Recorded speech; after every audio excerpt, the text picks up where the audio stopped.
चलिए आज एक ऐसे टॉपिक पर बात करते हैं जिस पर अक्सर कोई खुलकर नहीं बोलता। Pleasure inequality. Gender gap, opportunity gap, यह सब तो हम सुनते हैं, पर ड्यूरेक्स का एक सर्वे एक अलग ही गैप दिखाता है।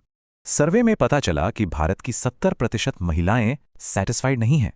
और बात सिर्फ इतनी नहीं है, 45% महिलाएं मानती हैं कि वे ऑर्गाज्म फेक करती हैं। कुछ जगहों पर तो महिला सुख को पाप तक माना जाता है और यहीं से एफजीएम जैसी क्रूर प्रथाएं शुरू होती हैं। और सोचिए, भारत में एफजीएम रोकने के लिए कोई कानून ही नहीं है, इसलिए ये इसका ग्लोबल हब बनता जा रहा है। लेकिन क्या हमेशा से ऐसा था? नहीं। पुराने भारत में फीमेल प्लेजर को लेकर सोच बिल्कुल अलग थी।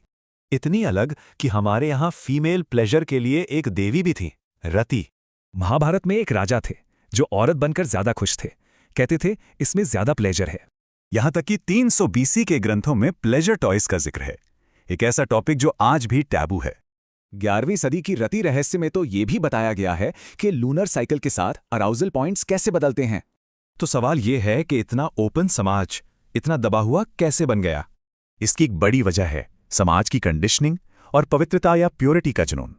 और ये सोच आज भी जिंदा है। एक प्रोफेसर ने लिखा था, वर्जिन लड़की सील बंद बोतल जैसी है। और यहीं से आता है डबल स्टैंडर्ड। 77% मर्दों को वर्जिन दुल्हन चाहिए, पर उनमें से 50% प्रोस्टिट्यूट्स के पास जा चुके हैं। इसी दबाव का नतीजा है कि हाइमेन रिस्टोर सर्जरी की डिमांड 20 से 30% तक बढ़ गई है। ये असमानता सिर्फ बेडरूम तक ही नहीं है, बल्कि रोज की जिंदगी में भी दिखती है, जैसे खाने में या पैसों के फैसलों में। यहां भी औरतें अक्सर दूसरे नंबर पर आती हैं। तो ये सारी बातें हमें वापस उसी सैटिस्फैक्शन क्राइसिस पर ले आती हैं।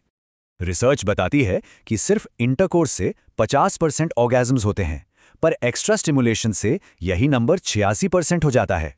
लेकिन सिर्फ 12% महिलाएं ही कहती हैं कि उन्हें अपने पार्टनर से संतोषजनक ओरल स्टिमुलेशन मिलता है। पर इस पूरी कहानी में एक और जरूरी पहलू है, कम्युनिकेशन। एक सर्वे के मुताबिक 45% से ज्यादा महिलाएं अपनी जरूरतें बताने की जगह ऑर्गेज्म फेक करना चुनती हैं। तो आखिर में सवाल यही बचता है, अगर मांगा नहीं जाएगा तो मिलेगा कैसे?